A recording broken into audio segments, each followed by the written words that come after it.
Me një gjë të bukur. Me një gjë të dhimbshme, por dhe të bukur njëkohësisht. Dhimbshme dhe e bukur? Tek e shkëlqyeshmja dhe e bukura dhe e trishtueshmja është gjithmonë ky delli artistik i disidentëve dhe i njerëzve të cilët ndryshojnë epoka, janë të përtejkohshëm, janë të pazakonshëm. I tillë, besoj ka qenë Recep Çosja, që sot është ndarë nga jeta. Humbje mohën. Unë dua ta mbyll me protestën e tij. Për mua dy prej vargjeve, në fakt, paragrafeve që do të më ndjekin gjithë jetën, si një protestë, një artisti, një disidenti, edhe politikani mund t'i themi, ndonë se gjithë ajo periudhë e artistëve ishin politikanë të zorit, apo jo? Matoshin, nuk është që donin të ishin politikanë.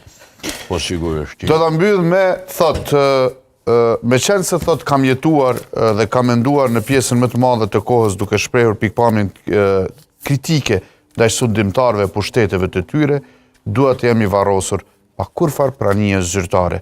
Varrimin tim dua ta bëjnë vetëm familjarët e mi, me qenë se jam kujdesur të jetë i thjesht, ashtu thjesht dua të jam i varrosur pa fjalime, pa media, pa lule, afër varrit e gruas si me shpresës.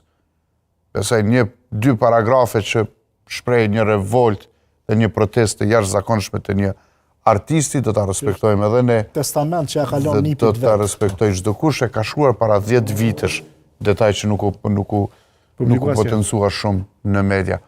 Natën e mirë, ritakohemi nesër.